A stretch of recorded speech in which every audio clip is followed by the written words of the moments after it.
আসসালামু আলাইকুম। আশা করি সবাই ভালো আছেন। আমরা আজকে যে বিষয় নিয়ে আলোচনা করব তা হচ্ছে ক্যাপিটাল বাজেটিং। ক্যাপিটাল বাজেটিং এর যে ফাইন্যান্সিয়াল টুলস আছে সেই টুলস গুলো নিয়ে আলোচনা করব। যেমন ক্যাপিটাল বাজেটিং এর NPV, net present value, IRR, payback period, তার পাশে আছে এমআইআরআর, এক্সআইআরআর। এই বিষয়গুলো আমরা ক্যালকুলেশন দেখাবো ইউজিং দ্য এক্সেল শিট। আমরা এক্সেল শিটে ক্যালকুলেশন করার পূর্বে দেখে নিব তাদের যে ডেফিনেশন, তাদের ফর্মুলা, তাদের লিমিটেশন। কারণ হচ্ছে আমাদের ম্যানুয়াল ফর্মুলা দিয়ে ম্যাথ আসার পসিবিলিটি আছে এক্সামে। তার জন্য আমরা দেখে নিব তো ম্যানুয়াল ফর্মুলাগুলো। এনপিভি ডেফিনেশন হচ্ছে the difference between the present value of a cash inflows and outflows over a period of time. It tells you whether a project will generate more cash than it cost. Mainly এটা হচ্ছে আমাদের যখন NPV বের করি, তার যে initial cash inflow থেকে আউটফ্লোটা বাদ দিলে যেটা থাকে সেটা হচ্ছে এনপিভি। তো আমরা এনপিভির যে ফর্মুলাটা এখানে দেখতে পাচ্ছি, এটা একটু অনেকটা মিক্সড হয়ে গেছে। আমি একটু মুখে বলি ফর্মুলাটা এমন যে এনপিভি সামেশন টি ডিভাইডেড ছিল, উপরে ছিল সিটি, আমরা যে ক্যাশ ইনফ্লো সেটা, ডিভাইডেড নিচে ছিল ওয়ান প্লাস আর, এই যে one plus r to the power n. যত পাওয়ার থাকে তত তারপর হচ্ছে ক্রমানুসারে হবে। তার কিছু লিমিটেশন আছে, আমরা দেখতে পাই ডিসকাউন্ট রেট, তার যে ডিসকাউন্ট রেটটা আছে সেটা অনেক সময় ডিফারেন্ট সাইজ, আমরা এগুলো একটু দেখে নিতে পারি।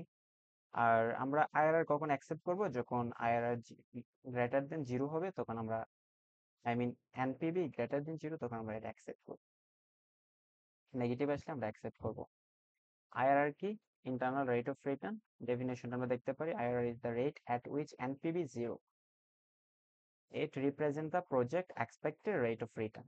যেটা একটি ডিফাইন করে যে এক্সপেক্টেড রেট অফ রিটার্ন কত হবে সেটা একটি প্রজেক্টের।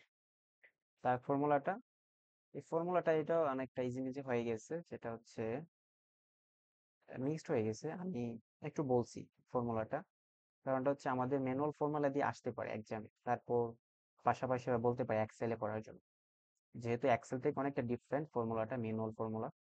আমি বলছি তা হচ্ছে আইআরআর ইকুয়াল এল, আইআরআর ইকুয়াল লোয়ার যে রেট আছে, লোয়ার রেট প্লাস আমার যে লোয়ার রেটে যে এনপিভি পাবো সেই এনপিভি ডিভাইডেড হবে, আবার লোয়ার রেটের যে এনপিভি থেকে হায়ার রেটে এনপিভি মাইনাস করব, মাল্টিপ্লাই করব, তারপর higher rate minus lower rate.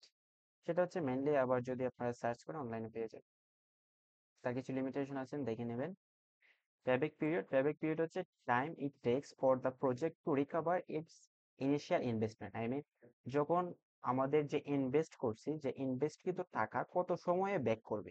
আমি যদি ইনভেস্ট করে থাকি, সাপোজ 5 লক্ষ টাকা আমি ইনভেস্ট করব 5 বছরের জন্য, তো আমি যে ইনভেস্ট করলাম 5 লক্ষ টাকা 5 বছরের জন্য, এই 5 লক্ষ টাকা আমার 5 বছরের মধ্যে আমি কি প্রথম বছর, দ্বিতীয় বছর নাকি তৃতীয় বছর আমার 5 লক্ষ টাকা ব্যাক পাচ্ছি, সেই সময়টা মেন করে পেব্যাক পিরিয়ড কখন পাচ্ছি। তার কিছু লিমিটেশন আছে, দেখে নেব। এক্সআইআরআর খুব important, extended internal rate of return. এটা মেইনলি হচ্ছে আমরা যখন ক্যাশ ইনফ্লো পাই, ক্যাশ ইনফ্লোটা হচ্ছে ইরেগুলার থাকে, দেখা যায় অনেক সময় একই বছরের ভেতর অনেক সময় 1 মাস পর আসতেছে, 2 মাস পর, 3 মাস পর, যেটা হচ্ছে ইরেগুলার বিষয়, অনিয়মিত ভাবে আমরা পেয়ে থাকি। তার হচ্ছে কিছু লিমিটেশন আছে, আমরা দেখব।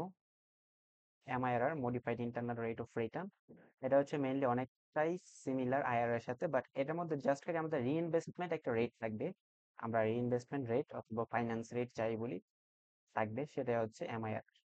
সো এই হচ্ছে আমাদের ডেফিনেশন গুলা, তাদের লিমিটেশন প্লাস হচ্ছে ফর্মুলা। এখানে একটা গ্লেন্স আপনারা দেখে নিতে পারেন, যেমন হচ্ছে এটা মেথড মেজার্স দেওয়া আছে, এনপিভি, আইআরআর, পেব্যাক সবগুলো। তারপর মেজার্স হচ্ছে কোনটা কি করে, যেমন হচ্ছে টাইম বিল অফ মানি, আমাদের যে NPV time bill of money definitely সেটা অ্যাকসেপ্ট করে। রিইনভেস্টমেন্ট অ্যাজাম্পশন, এটা হচ্ছে ডিসকাউন্ট রেট।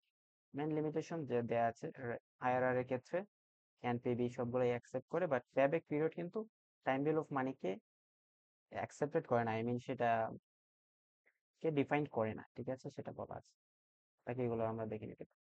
তাহলে আমরা এখন চলে যাচ্ছি এক্সেল শিটে, আমরা কিভাবে এক্সেল শিটে এনপিভি, আইআরআর, পেব্যাক পিরিয়ড বের করব। আমরা দেখতে পাচ্ছি দুইটা টেবিল দেয়া আছে। দুইটা টেবিলের মধ্যে বলছে আমরা বের করার কথা এনপিভি আইআরআর পেব্যাক পিরিয়ড। দুইটা প্রজেক্ট সেম। সেম বলতে তাদের সেম কিছু চেয়েছে, পিবি এনপিভি আইআরআর সেম কিছু, জাস্ট খালি এখানে ফিগার গুলা চেঞ্জ। তো আমরা একটা করলে আরেকটা কিন্তু করতে পারবো। আমাদের প্রথম বের করার কথা বলছে এনপিভি। তো আমরা এনপিভি বের করার জন্য আমরা জানি নেট ক্যাশ ফ্লো বের করতে হবে। তাই জন্য আমরা নেট ক্যাশ ফ্লোর জন্য ইকুয়াল, আমার নেট ক্যাশ ফ্লো কিভাবে, cash inflow plus cash outflow. তো ক্যাশ ইনফ্লো এখানে যেহেতু নাই কিছু, যে আমরা জিরো প্লাস দিতে পারি, তারপর হচ্ছে ক্যাশ আউটফ্লো। আমরা প্রেস করবো এন্টার, পেয়ে গেলাম। এখন যদি আমরা ড্র্যাগ করি তাহলে কিন্তু রেস্ট অফ দ্য রেজাল্টটা পেয়ে যাবো। এই যে পেয়ে গেলাম। ঠিক আছে, এখন আমরা যদি সবটাকে কপি করে নিয়ে নিই আর নিচে পেস্ট করে দিই, তাহলে কিন্তু আমরা ইজিলি পেয়ে যাচ্ছি। এই যে পেয়ে গেলাম। এটা কিন্তু আমি আবার সেম কাজ, এই যে যদি আবার প্লাস করি, আমাদের ইনফ্লো প্লাস হচ্ছে আউটফ্লো ইকুয়াল দিই, তারপরে কিন্তু আসবে। তো এই কাজটাই কিন্তু আমি এখান থেকে কপি করে এখানে নিয়ে যদি পেস্ট করি, তাহলে এই যে এই ফর্মুলা প্রজেক্ট 2 এর যে ফিগার ছিল সেটা কিন্তু চলে এসেছে। আপনারা ট্রাই করতে পারেন, এই যে আমি দেখাচ্ছি, এই যে দেখেন D23 প্লাস D24, এই যে D23 প্লাস D24। এটা হচ্ছে এক্সেল এর স্মার্টনেস। ঠিক আছে, এক্সেল এগুলো করতে পারে, সিকোয়েন্সটা বুঝতে পারে কমান্ড। সো আমরা নেট ক্যাশ ফ্লোটা বের করলাম। আমরা এখন এনপিবি বের করব। এনপিবির জন্য আমরা ফর্মুলা নিচ্ছি ইকুয়াল এনপিবি। এনপিবি এনপিবি ফর্ম ফার্স্ট হচ্ছে আমার এখানে কিন্তু এক্সপ্লেন দেয়া থাকে কি কি নিতে হবে, তো আমরা দেখছি। ফার্স্ট আমাদের রেট নিতে হবে, কমা দিব। তারপর আমার যে ভ্যালু আছে ইনফ্লোটা, সরি দেখছি আবার, সবগুলো ভ্যালু নেওয়া হয়নি। আমরা যত ইনফ্লো আছে লাস্ট 5 ইয়ার্স এ ইনফ্লোটা নিব, ব্র্যাকেট ক্লোজ করে দিব। ক্লোজ করার পর আমরা লাস্ট দিয়ে ক্যাশ যে আউটফ্লো ছিল সেটা নিয়ে নিব, প্রেস করব এন্টার। আমরা পেয়ে গেলাম এনপিভি। ঠিক সেম কাজ করবো, আমরা এনপিভিটাকে কপি করে দিব, কপি করে পেস্ট করে দিব। আমরা কিভাবে কিন্তু কপি করতে হয় জানি, আমরা জানি সিলেক্ট করে কন্ট্রোল প্লাস সি দিলে কপি হয়, তারপর পেস্ট হচ্ছে কন্ট্রোল প্লাস বি। আমরা পেয়ে গেলাম আমাদের এনপিভি। এখন আমরা আইআরআর বের, আইআরআর ইকুয়াল, আইআরআর বের করার জন্য আমাদের যে ক্যাশ আউটফ্লো থেকে ধরে ক্যাশ ইনফ্লো সবগুলোকে একসাথে আমরা নিয়ে নিব, তারপর হচ্ছে ব্র্যাকেট ক্লোজ করে। আইআরআর রেট পেয়েছে 20.90, সেটা হচ্ছে আমরা কপি করে নিব, তারপর এখানে বসিয়ে দিই। যেহেতু সেম সবকিছু, তার জন্য কিন্তু আমরা সেম কাজ করছি। এখন হচ্ছে আমাদের লাস্ট বের করতে হবে পেব্যাক পিরিয়ড। পেব্যাক পিরিয়ডের জন্য আমরা জানি কিউমুলেটিভ ক্যাশ ফ্লো বের করতে হবে। তো আমরা কিউমুলেটিভ ক্যাশ ফ্লো কিভাবে বের করবো, আমরা জানি কিউমুলেটিভ ক্যাশ ফ্লো হচ্ছে আমার যে এই বছরের যে ক্যাশ ফ্লো থাকবে, নেট ক্যাশ ফ্লো, এই ক্যাশ ফ্লো ক্রমানুসারে আমরা যোগ করব। প্রথম বছর ক্যাশ ফ্লোটা যোগ করব, তারপর বছরে ক্যাশ ফ্লো পূর্বের বছরের ক্যাশ ফ্লোর সাথে যোগ করবো। আমি দেখাচ্ছি এখানে, যেমন হচ্ছে এখানে প্রথম যেহেতু ছিল যেটা, আর যেহেতু জিরো ছিল প্রথম, যেহেতু কিছু ছিল না জিরো, তাই জন্য আমরা নিয়ে নিচ্ছি। দ্বিতীয় বছরের যেটা ছিল ইকুয়াল, আমাদের ফার্স্ট ছিল এটা, প্লাস এই যে আমাদের প্রিভিয়াস যেটা ছিল সেটা, এন্টার দিয়ে দিই। তারপর আমি যদি নিচে ড্র্যাগ করে নিয়ে নিই, তাহলে কিন্তু রেস্ট অফ দ্য রেজাল্টটা চলে আসবে। ঠিক আছে, চলে এসেছে। এখন আমরা পেব্যাক পিরিয়ডের ফর্মুলা নিব। নেওয়ার আগে আমরা আগে দেখি যে পেব্যাক পিরিয়ড আমার বিনিয়োগকৃত টাকা আমি কত বছরের মধ্যে ফেরত পাচ্ছি। ঠিক আছে, আমার যে বিনিয়োগকৃত টাকা বা আমাদের যে বিনিয়োগ ছিল, এই যে ছিল এখানে নেগেটিভ ফিগার ছিল 9 লক্ষ, কিন্তু এখানে দেখতে পাচ্ছি, কিন্তু নেগেটিভ ফিগারটা আমরা কত বছর পর গিয়ে আমরা পজিটিভ ফিগারে পাচ্ছি, আমাদের যে কিউমুলেটিভ ক্যাশ ফ্লো। তো এখানে দেয়া আছে যেহেতু 2 3 মধ্যে কিন্তু ছিল আমাদের কিউমুলেটিভ ফিগারের যে পজিটিভ ফিগার, রাইট? 2 আর 3-এর মধ্যে, তাহলে আমরা যদি 2 আর 3-এর মধ্যে থাকি, তাহলে আমরা পূর্বের বছরের যে পিরিয়ডটা থাকবে এই পিরিয়ডটা নিয়ে নিব। আর তার পরবর্তী আমাদের যে কিউমুলেটিভ ক্যাশ ফ্লো থাকবে, কিউমুলেটিভ ক্যাশ ফ্লো পরবর্তী যে নেট ক্যাশ ফ্লোটা আমরা নিব। ঠিক আছে, আমরা তার জন্য আমরা পূর্ববর্তী যে বছর আছে 2 নিয়ে নিচ্ছি, ট্রু প্লাস, আমরা অ্যাবসলিউট ফিগার দেখতে যাচ্ছি, তার জন্য বিএস অ্যাবসলিউট ফিগারটা নিয়ে নিব। নেওয়ার পর আমাদের যে এখানে দেয়া আছে, এই যে আমরা দেখতে পাচ্ছি কোথায়।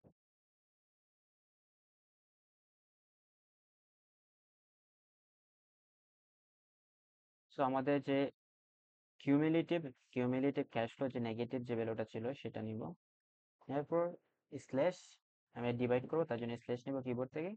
তার পরবর্তী বছরের যে নেট ক্যাশ ফ্লো যেটা আছে সেটা নিব, ডিভাইড করবো, তারপর হচ্ছে ব্র্যাকেট ক্লোজ করবো, প্রেস করবো এন্টার। এই যে আমরা পেয়ে গেলাম আমাদের পেব্যাক পিরিয়ড 2.82 ইয়ার্সে আমাদের বিনিয়োগকৃত টাকা, আমাদের যে বিনিয়োগকৃত 15 লক্ষ টাকা আমরা ফেরত পাবো, ঠিক আছে। তো আমরা যদি এটাকে আবার এগেইন কপি করে নিই আর এখানে পেস্ট করে দিই, তাহলে কিন্তু আমরা রেস্ট অফ দ্য রেজাল্ট পেয়ে যাচ্ছি। এই এই প্রজেক্টের জন্য কিন্তু 2 ইয়ার্স, ঠিক আছে।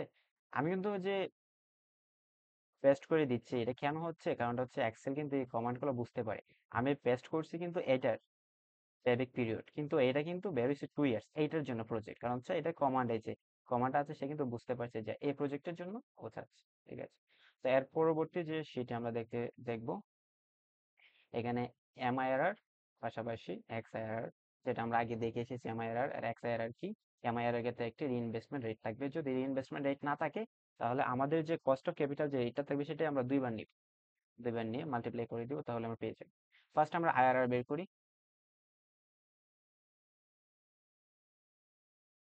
বলে নিলাম। আইআরআর জন্য আমরা জানি ক্যাশ ইনফ্লো প্লাস আউটফ্লো দুইটাই আমরা নিয়ে নিলে হয়ে যায়। সেম কাজ, ক্যাশ আউটফ্লো ইনফ্লো সবগুলো একসাথে নিয়ে নিব, তারপর ব্র্যাকেট ক্লোজ করে দিব, প্রেস করবো এন্টার। আমরা পেয়ে গেলাম আইআরআর 2 বছরের, ঠিক আছে। তারপর হচ্ছে আমাদের বের করবো এক্সআইআরআর, টাইপ করবো ইকুয়াল এক্সআইআরআর। ফার্স্ট আমাদের ভ্যালুস নেব, যেটা আমরা যে প্রজেক্টে চাচ্ছি, আমরা প্রজেক্ট এর প্রথম বের করব, কমা দিব, তারপর ডেট যেগুলো আছে সবগুলো নিয়ে নিব, তারপরে ব্র্যাকেট ক্লোজ করে দিব, প্রেস করবো এন্টার। আমরা পেয়ে গেলাম এক্সআইআরআর। প্রজেক্ট এর জন্য, প্রজেক্ট বির জন্য বের করছি। প্রজেক্ট বির জন্য আমরা ফার্স্ট কি করব, আমাদের ভ্যালুগুলো নিব, দেন কমা, এন্ড দেন আমাদের ডেটগুলো যে এগেইনস্ট ডেটটা দেওয়া আছে, প্রেস করবো এন্টার। আমরা পেয়ে গেলাম এক্সআইআরআর। এখন হচ্ছে আমাদের লাস্ট আমরা বের করবো এমআইআরআর, তাই করে ইকুয়াল এমআইআরআর। ফার্স্ট আমাদের ভ্যালু, যে ভ্যালু দেওয়া আছে প্রজেক্টের জন্য ভ্যালুগুলো নিব, নেওয়ার পর আমাদের নিতে হবে ডেট, যে আমাদের কস্ট অফ ক্যাপিটালের যে রেটটা দেওয়া আছে সেটা নিতে হবে, ঠিক আছে।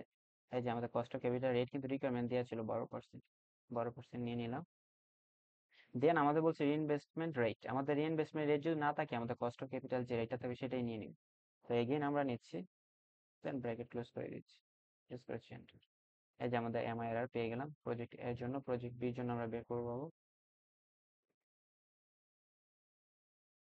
ফার্স্ট আমাদের যে ভ্যালু দেওয়া আছে ক্যাশ ইনফ্লো আউটফ্লো দুইটাই নিব। তারপর হচ্ছে আমাদের যে রেট দেওয়া আছে কস্ট অফ ক্যাপিটাল, সেটা ইনভেস্টমেন্ট রেট না দেওয়া থাকলে সেম রেটটা আমরা দুইবার নিব, প্রেস করবো এন্টার। ঠিক আছে, আমরা তাহলে পেলাম আইআরআর প্রজেক্ট এ প্রজেক্ট বির জন্য, এক্স আইআরআর প্রজেক্ট এ বির জন্য পেয়েছি, এমআইআরআর পেয়েছি প্রজেক্ট এন্ড প্রজেক্ট বি এর জন্য। এখন আমরা চুজ করবো কোনটা, আমরা দেখবো এমআইআরআর যেটা রেটটা দেওয়া আছে কম সেটা প্রজেক্ট বি, তাহলে হচ্ছে এখানে আমরা প্রজেক্ট বি এর পাশাপাশি এক্স আইআরআর কিন্তু রেট বেশি ছিল, তো প্রজেক্ট বি হচ্ছে আমরা এখানে চুজ করবো। সো আশা করি বুঝতে পেরেছেন। সো ধন্যবাদ সবাইকে। আসসালামু আলাইকুম।